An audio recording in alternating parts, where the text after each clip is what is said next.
मेरे मुंह से एक भी गुस्से का वर्ड आपने सुना? अरे अरे मैं भाई, तो बड़े धैर्य से प्यार के मैं साथ भी धैर्य से कर रहा हूँ। अब नाम बताओ, नाम बताओ मैं तो एक नाम पूछ रहा हूँ कि हम नाम को भाई। उजागर 50 बार तेरे को नाम बताया मैं यार, तुझे समझ नहीं आती है, बदतमीजी तेरी करना इतनी आपको मोटी बुद्धि है। बदतमीजी करना आपको शोभा नहीं देता है। बदतमीज आप हो। मैं डोंट तो यूज दिस बदतमीजी से वर्ड, पूछा। Don't use this, don't you dare use this word again. बदतमीजी, बदतमीजी तू कर रहा है या मैं कर रहा हूँ? नमस्कार, आप देख रहे हैं जम्मू लद्दाख विज़न और मैं हूं आपके साथ रमन सैनी। 10 फरवरी को जब Jammu Kashmir national panther party के प्रेसिडेंट बलवंत सिंह मनकोटिया ने एक वीडियो जारी करते हुए अपना इस्तीफ़ा पार्टी की प्रेसिडेंटशिप के साथ साथ पार्टी की सदस्यता से भी दिया, तो फिर मैंने पार्टी के चेयरमैन हर्षदेव सिंह का एक इंटरव्यू किया। वो इंटरव्यू आप सब लोगों ने देखा होगा कि कैसे एक सवाल पर भड़क उठे पैंथर पार्टी के चेयरमैन हर्षदेव सिंह और ना जाने कितनी ही अभद्र भाषा का इस्तेमाल करते हुए उन्होंने एक पत्रकार को धमकी तक दी और साथ में ये कहा कि उन्हें जर्नलिज्म सीखने की ज़रूरत है, उस पत्रकार को जर्नलिज्म सीखने की ज़रूरत है। लिहाजा ये एक बात रही, लेकिन आखिरकार हर्षदेव सिंह को गुस्सा इतना क्यों आता है? जब वो इंटरव्यू हो रहा था उस वक्त भी हर्षदेव सिंह ने कहा था कि अगर आप में दम है तो बीजेपी के जो सीडी उनके पास मौजूद है, जिसमें स्टेट के प्रेसिडेंट और साथ साथ में सेंटर के प्रेसिडेंट की तरफ से उनको प्रलोभन दिया जा रहा है, उनको धमकियां दी जा रही हैं, अगर दम है तो आप में वो चलवाइए। पहले दिन 10 तारीख को हर्षदेव सिंह का इंटरव्यू चलवाने के बाद 11 तारीख को मैंने हर्षदेव सिंह से संपर्क किया, तब उन्होंने कहा, क्या कुछ कहा आप इस ऑडियो में सुनिए। हेलो हेलो हर्ष जी, क्या हाल है? हाँ जी, कैसे हैं? आपने वो एडिटिंग करके चलाया, वो सारा दिया ही नहीं आपने जो लिया। सारा पूरा का पूरा वीडियो चला है, 15 मिनट का है। 11 मिनट का मैंने शूट किया था ना, पूरा 11 साढ़े 11 मिनट का। उसका मेन पार्ट पहले एडवांस में डाला हुआ है और उसके बाद पूरा का पूरा इंटरव्यू है।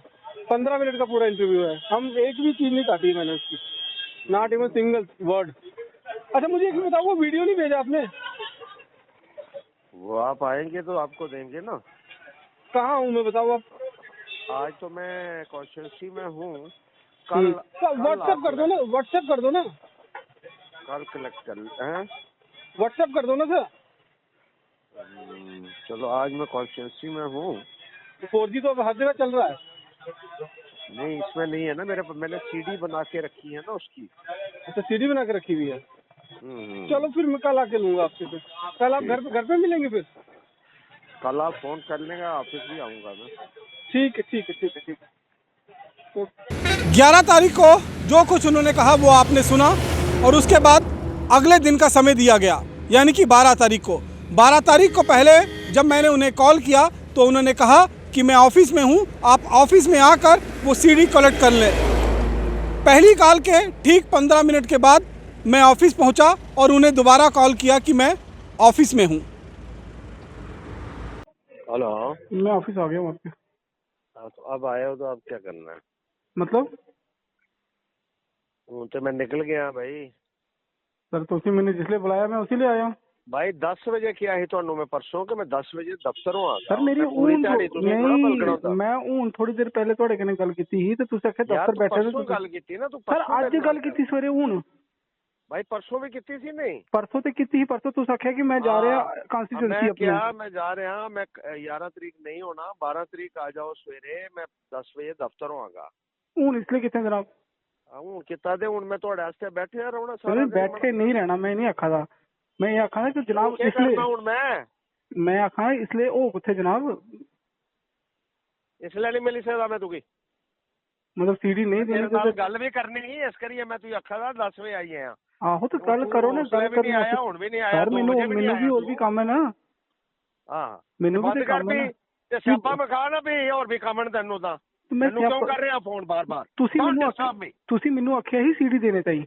ਹਾਂ ਤੇ ਸਵੇਰੇ ਕੀ ਆਹੀ? ਤੇ ਸਵੇਰੇ ਦਿਓ ਤੇ ਸ਼ਾਮੀ ਦਿਓ ਤੇ ਗੱਲ ਤੇ ਇੱਕੋ ਹੈ ਨਾ। ਤੁਸੀਂ ਉਸੇ ਦਿਨ ਮੈਨੂੰ स्टॉप दिस ब्लडी नॉनसेंस। हर्ष जी ये रिकॉर्डिंग हो रही है, छोड़ दो। ये रिकॉर्डिंग हो रही है, छोड़ दो, मैं कहता हूँ टेलीफोन छोड़ो। ठीक है आपको नहीं, you are intimidating me. Okay आपको सीडी नहीं देना, आप मना कर दीजिए ना। आपको तमीज नहीं है बिल्कुल भी बात करने की? टेलीफोन बंद करने, मैं अभी कंप्लेंट कराऊंगा। जाइए कंप्लेंट कीजिए ना। बार-बार ये मुझे फोन कर रहा है। इंटीमेट आप कर रहे हैं, आपने मुझे बुलाया था तो मैं आया था। I don't ring you. I rang you, किसी रिपोर्टर को टेलीफोन नहीं करता हूँ। I rang you, ठीक है। और आपने कहा था कि मुझसे कांटेक्ट करो, मैं सीडी दूंगा आपको। मैंने आपको कॉल किया, आपने बोला मैं ऑफिस में बैठा हूँ, मीटिंग चल रही है, आप आ जाइए। बैठे हैं यहाँ के 6 घंटे तेरा इंतजार करेंगे। सर टेलीफोन पर इस तरह की बातें मत किया करें, रिकॉर्डिंग होती है चीजों की। कितने पैसे लेता है? इतनी बड़ी पार्टी कितने के आप पैसे लेता है चेयरमैन बीजेपी हैं। वालों से? सर बीजेपी मैं वालों आपको का सर कर बुला रहा हूँ, आप तू करके बोल रहे हो। तमीज नहीं है आपको तो बिल्कुल भी बात यार, करने की? तुम्हारी इज्जत तुम्हारे हाथ में होती है। तुम जैसे कि कौन कदर करेगा? अच्छा, हाँ। और आपकी कदर होती है? हाँ। चलो ठीक है सर, शाम को 7 बजे देख लीजिएगा।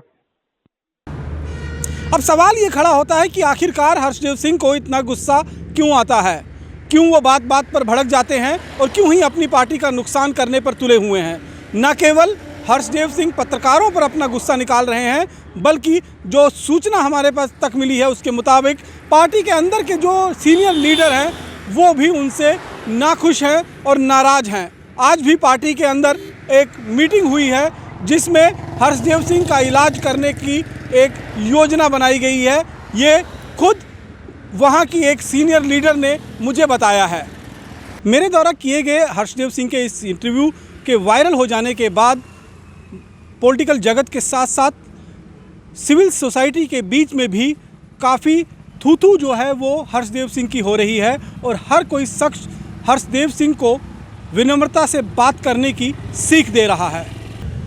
मैं समझता हूँ हर्षदेव इतना सीजन्ड आदमी, हमने इकट्ठी शिक्षा ग्रहण करी है, लेकिन ऐसे बुखला जाना, इस तरह की बातें करना पत्रकारिता के अंदर मैं समझता हूँ ये कोई अच्छा अध्याय नहीं है। बुखलाहट किस बात की है? अगर एक व्यक्ति चला गया, अब उसके विषय के अंदर वो सारा गुस्सा उस पत्रकार पर निकालने का प्रयास करना, ये संभवतः मैं समझता हूँ अच्छा चिन्ह नहीं है राजनीति के अंदर। और राजनीति की लड़ाई बड़ी लंबी है। राजनीति ये तो नहीं कहते कि अगर तुम्हारे में से एक व्यक्ति गया है तो उसका सारा गुस्सा एक पत्रकार पर निकालने का प्रयास करें। मैं इस सारे विषय पर जो ये कांड हुआ है, श्रीमान हर्षदेव जी से कहना चाहता हूँ, आपा मत खो भाई, और पत्रकारों पर गुस्सा मत निकालो। घटना घट गई, लोग आते हैं, लोग जाते हैं, पानी आता पानी गया। ये सियासतदान तो पानी की तरह आजकल हैं। इसलिए मैं ये मांग करना चाहता हूँ इस सारे विषय पर कि जो एंकर एक के साथ कहाँ हुआ है, एक लड़की है उसके साथ भी यही घटना करी। अरे गुस्सा आपको है कि आपका एक दाहिना हाथ कि बायां हाथ चला गया, लेकिन गया क्यों, उस कारणों को लेकर के आप कहने का प्रयास करो। आप याद करो, आपने अपना राष्ट्रीय अध्यक्ष जो है उसको भी निकालने का प्रयास करा था, फिर आपको वापस लेना पड़ा। ये जो कुरीतियाँ आपके अंदर आ रही हैं उसके विषय के अंदर विचार करने का प्रयास कर रहा हूं। शब्दावली का इस्तेमाल उस इंटरव्यू के दौरान हर्षदेव सिंह की तरफ से किया गया, उस पर क्या कहेंगे आप? वो विश्वविद्यालय का नाम भी बता रहे थे, मैं कहाँ से पढ़ करके आया हूँ। अब वो विश्वविद्यालय ये सिखाता है, हार्वर्ड यूनिवर्सिटी। अरे वो यहाँ पर तो हमारे साथ पढ़े हुए थे। वो हार्वर्ड यूनिवर्सिटी से पढ़ने के उपरांत इस तरह की शिक्षा को लेना, हार्वर्ड वाले ये सिखाने का प्रयास करना चाहते हैं। मैं हर्षदेव के विषय के अंदर पर्सनल बातें नहीं करूँगा, लेकिन इतना ज़रूर कहूँगा कि ये जो डिग्निटी है पत्रकारों की, उनको रखने का हमको प्रयास करना होगा। और अगर 40 वर्ष के अंदर हमको डिग्निटी रखने का भी प्रयास नहीं आया तो फिर भाई राजनीति के अंदर प्रवेश करने का प्रयास हमको कैसे हो सकता है? एक बंदा गया, पानी गया, लेकिन डिग्निटी मेंटेन करने का प्रयास करो। और किस तरह की शब्द ली तू के अंदर बातें करना, ये मुझे लगता है एक अच्छे पत्रकार को, और आप एक पार्टी के अध्यक्ष हैं, एक अध्यक्ष को इस तरह की बातों का शोभा देने का प्रयास नहीं करता है। आपको उन पत्रकारों से माफ़ी मांगने का प्रयास करना होगा और अपनी गलती को सुधारना होगा। अगर गलती सुधर जाए, माफ़ी मांग ली, क्या बिगड़ जाता है? कई बार होता है आदमी गुस्से के अंदर, लेकिन गुस्से के अंदर भी इस तरह की परंपरा को डालना गलत होगा। और आप एक जम्मू की डोगरों की पार्टी हैं, इसलिए इस तरह की बातें दोहराओगे तो आगे क्या हाल हुआ है। तुम्हारी धर्मपत्नी को भी वहाँ, मैं उसके अंदर जाने का प्रयास नहीं करूँगा, लेकिन ये बातें दोहरानी नहीं चाहिए और आपको उन एंकरों से माफ़ी मांगनी चाहिए। धन्यवाद भाई साहब। आओ जी। ऐसा है कि मीडिया जो भारत का संघीय ढांचा है उसमें एक बहुत प्रमुख भूमिका निभाती है। और डेमोक्रेसी का फोर्थ पिलर है मीडिया। तो अगर उसके साथ भारत का लोकतंत्र तब तक है जब तक सभी जो स्तंभ हैं वो अपना अपना सही तरीके से कार्य कर रहे हैं। अगर कोई भी अपनी सीमा को लांघ करके अभद्रता करता है तो वो किसी भी समाज के लिए शोभनीय नहीं है, और अगर कोई ऐसा व्यक्ति करता है तो वो अनडाउटेडली निंदनीय है, और ऐसे निंदा के पात्रों को कहीं पर भी कार्य करने का कोई भी अधिकार नहीं है। एक आखिरी सवाल, देखिए, मैं हर्षदेव सिंह जी को जानता हूँ 2002 से। 2003 में जब वो समझे 2000 नवंबर में जब उन्होंने हलफ उठाया, उन दिनों वो अलग किस्म की शख्सियत थे, और किसी भी इंसान की चाहे वो सियासत में हो, सकाफ़त में हो, तिजारत में हो, किसी भी पेशे से वाबस्ता हो, किसी भी इंसान के इखलाकी मेयार, उसके स्टैंडर्ड का अंदाज़ा उस वक्त लगाना चाहिए जब वो एक टफ़ सिचुएशन में हो। मुझे मालूम है कि जिस तरह की सियासत वो एक्सपेक्ट करते थे कि वो करने में कामयाब होंगे, उनके लिए हालात बहुत ही मुश्किल हो गए हैं। जम्मू में अब सर्वाइव करना उनके लिए बहुत मुश्किल हो गया है। इन हालात में उनका रियल टेस्ट तो यही है कि वो कितना पेशेंस से काम लेंगे, कितना इखलाक से काम लेंगे।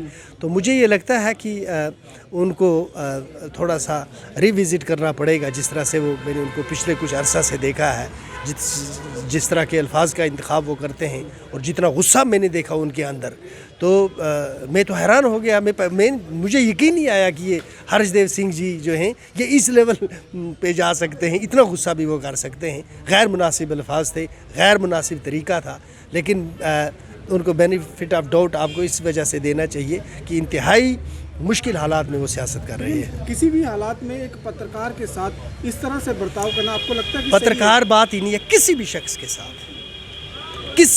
के साथ, चाहे शाह हो चाहे गदागार हो, आपके अल्फाज हमेशा जो हैं वो इखलाकी मेयार जो एक आप रखते हैं ज़िंदगी में, उससे कभी आपको नीचे नहीं जाना चाहिए। लेकिन पत्रकार का एक जो धर्म होता है वो सवाल पूछना है, तो सवाल पूछने पर ही अगर कोई गुस्सा दिखाएगा तो क्या लोगों को एक मैसेज जाता है?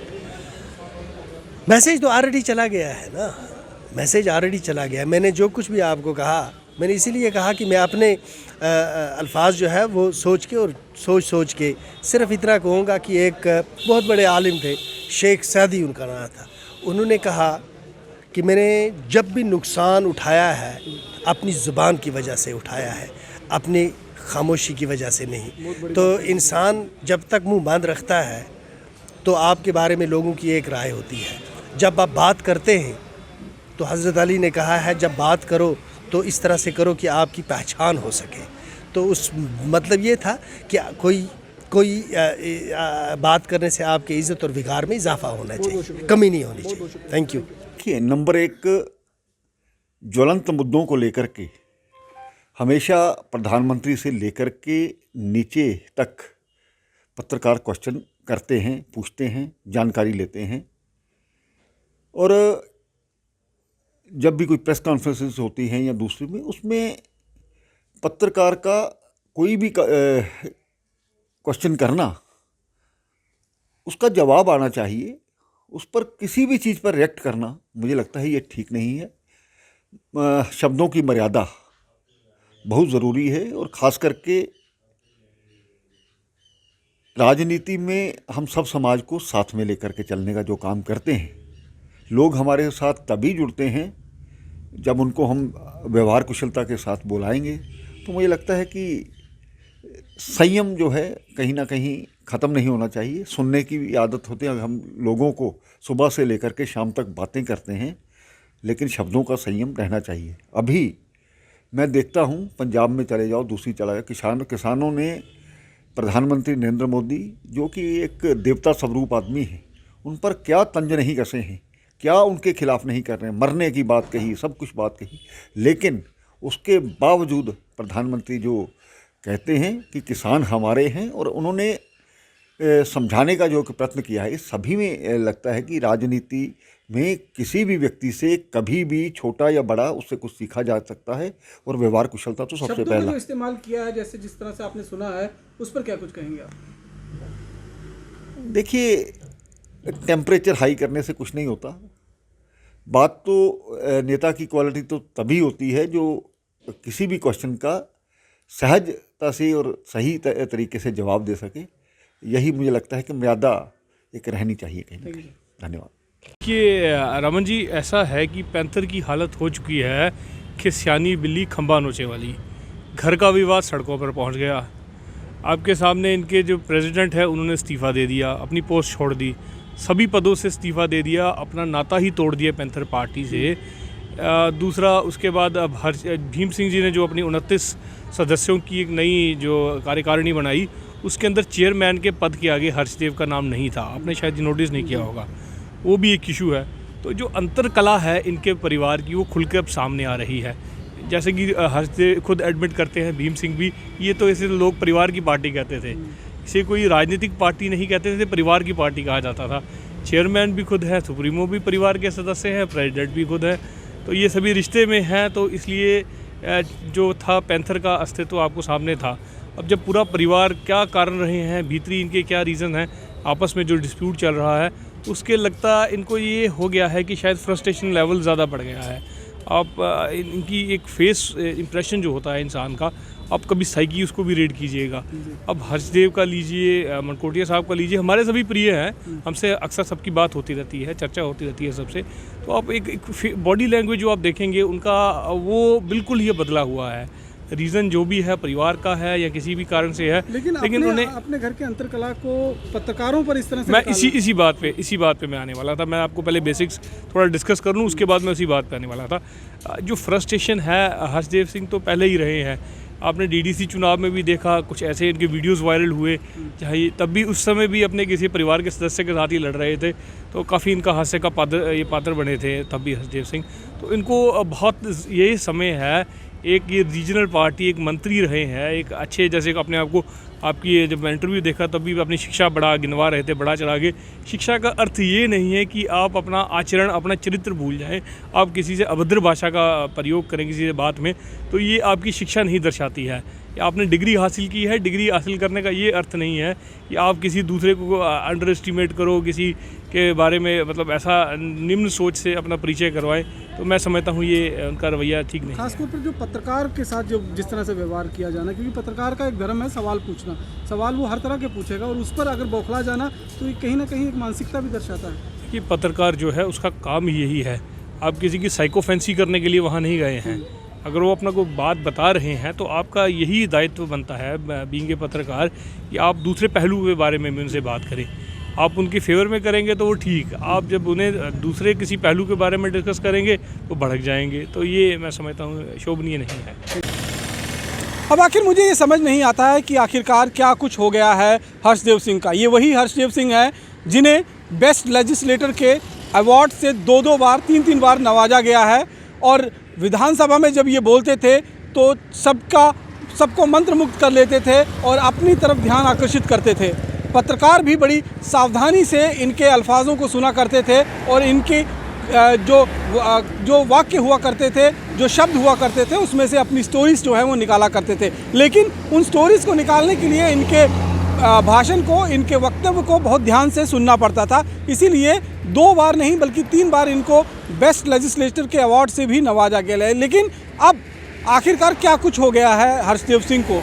इतने इंटेलेक्चुअल और इस तरह की नॉलेज रखने वाले जितने भी नेता जम्मू कश्मीर में मौजूद हैं, उनमें से एक सबसे बेहतरीन नेताओं में से इनकी गिनती होती थी। लेकिन आखिरकार अब क्या हो गया है ये भगवान ही जानता होगा, क्योंकि देखने में ये लग रहा है कि वो अपने आप पर कंट्रोल नहीं कर पाते हैं, बात बात में गुस्सा हो जाते हैं, अपना भड़ास दूसरे पर निकालने की कोशिश करते हैं। फिर वो चाहे पत्रकार हो, चाहे पार्टी का अपना लीडर हो, चाहे सीनियर लीडर हो, चाहे जूनियर लीडर, किसी को नहीं बख्शते। और यही वजह है कि बलवंत सिंह मनकोटिया ने पार्टी को अलविदा कर दिया है। और एक बात और आपको कहना चाहूँगा, अगर आप लोग सोच रहे हैं कि अपने बच्चों को हार्वर्ड यूनिवर्सिटी भेजकर पढ़ाने की, तो फिर ना भेजिएगा, क्योंकि अगर हार्वर्ड्स में पढ़े गए लोग इस तरह की भाषा का इस्तेमाल करते हैं, इस तरह के वक्तव्य का इस्तेमाल करते हैं और इस तरह का एक अपना चरित्र को सामने दिखाते हैं,